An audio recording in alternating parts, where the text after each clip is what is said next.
Assalamualaikum dan selamat pagi. Baiklah, dalam kelas sebelumnya kita dah belajar berkenaan dengan konsep pemeliharaan dan pemuliharaan.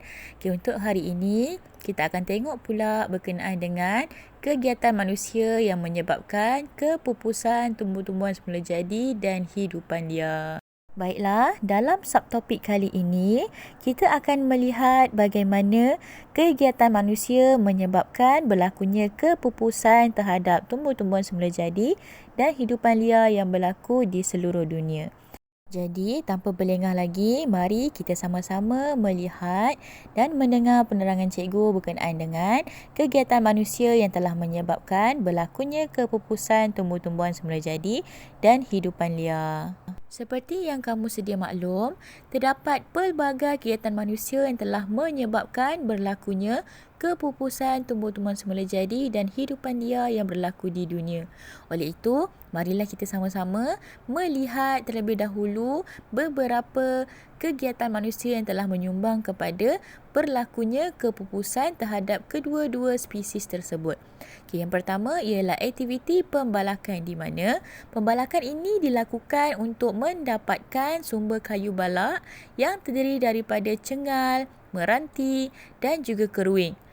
Dan jika kita lihat, pembalakan secara tidak terkawal ini secara tidak langsung telah menyebabkan berlakunya kemusnahan kawasan hutan.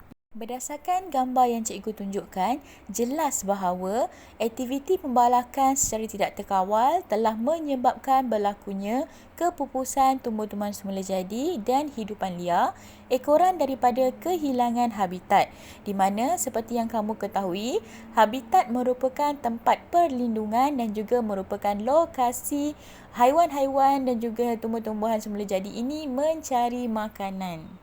Kegiatan manusia yang kedua ialah aktiviti pertanian, di mana jika kita lihat, aktiviti pertanian yang dilakukan dalam skala yang besar memerlukan berlakunya penebangan hutan untuk tujuan pembukaan ladang. Dan apabila berlakunya aktiviti penebangan hutan tersebut, secara tidak langsung telah menyebabkan berlakunya kepupusan habitat flora dan fauna. Keadaan ini terbukti melalui pembukaan ladang kelapa sawit di Lahad Datu Sabah dan kebun sayur-sayuran hawa sederhana di Cameron Highland Pahang. Selain itu, penggunaan baja kimia dan racun serangga yang digunakan oleh petani untuk tujuan pertanian ini juga telah mengancam hidupan akuatik. Keadaan ini demikian kerana racun serangga dan baja kimia tadi akan diserap oleh tanah, dan apabilanya turun hujan di kawasan tersebut, maka baja kimia dan juga racun serangga tadi akan dibawa oleh larian air permukaan ke kawasan sungai berhampiran dan secara tidak langsung akan menyebabkan berlakunya kepupusan terhadap hidupan akuatik di sungai tersebut.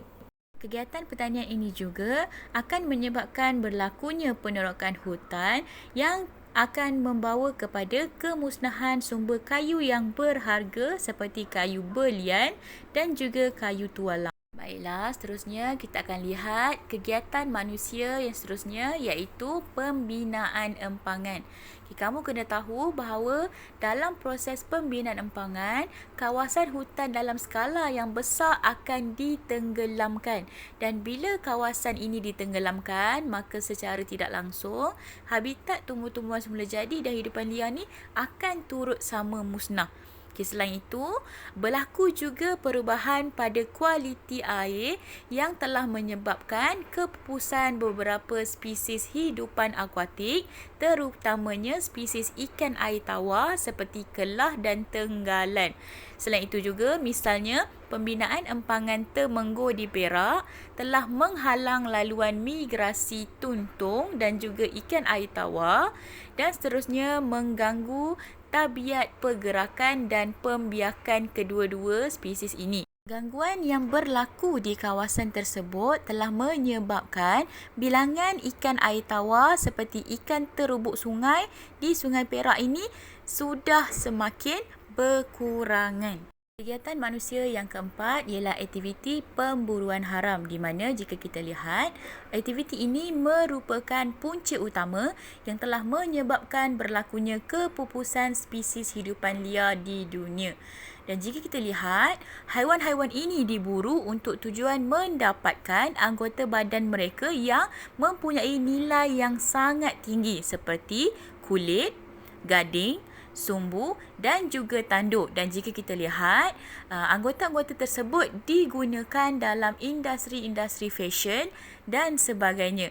Ini secara tidak langsung telah menyebabkan haiwan-haiwan seperti harimau, gajah dan tenggiling telah menjadi haiwan yang dilindungi oleh undang-undang. Dan manusia yang seterusnya ialah aktiviti perlombongan, di mana jika kita lihat, aktiviti ini telah menyebabkan berlakunya kemusnahan habitat serta kepupusan flora dan fauna.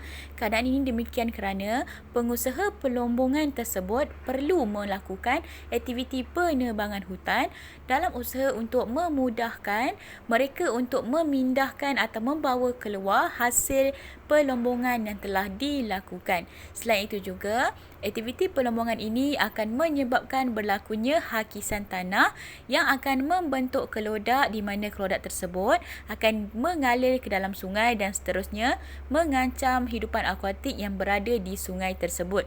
Misalnya, aktiviti perlombongan emas di Kuala Lipis Pahang dan perlombongan bauksit di Kota Tinggi Johor. Kegiatan manusia yang terakhir ialah pembinaan jaringan sistem pengangkutan. Pembinaan lebuh raya biasanya dibina merentasi kawasan hutan yang sangat luas.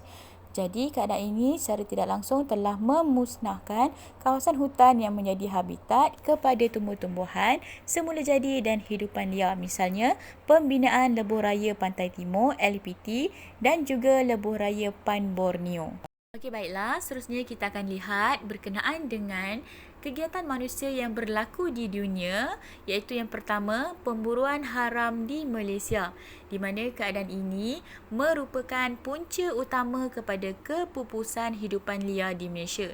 Dan aktiviti ini dilihat berlaku secara berleluasa walaupun pada hakikatnya pihak berkuasa telah berusaha untuk membanteras aktiviti ini.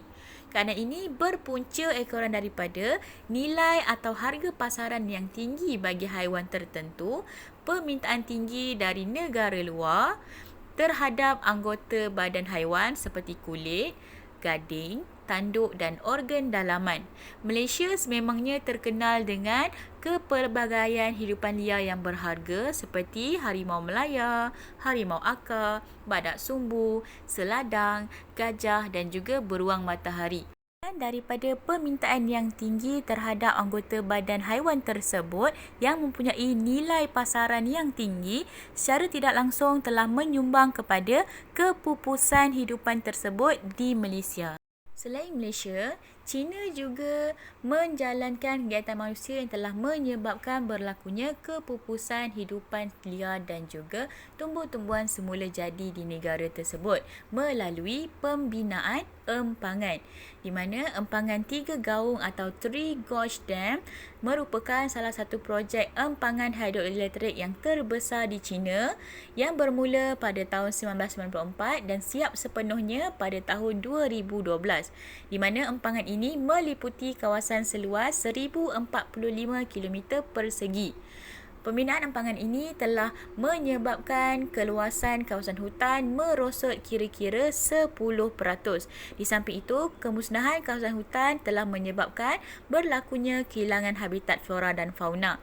Hidupan akuatik turut terjejas disebabkan perubahan suhu air dan aliran sungai.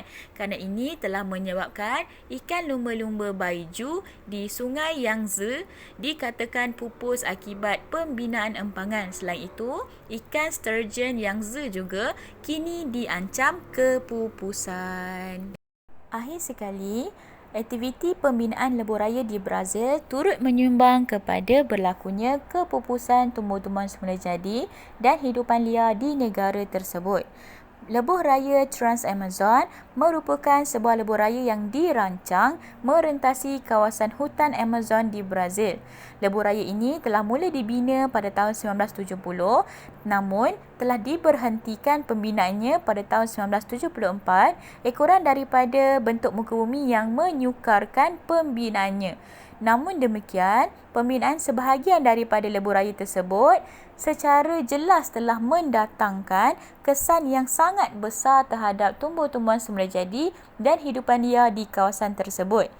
Kesannya, berlakunya kemusnahan kawasan hutan yang telah menjadi habitat bagi tumbuh-tumbuhan semula jadi dan hidupan liar di kawasan tersebut.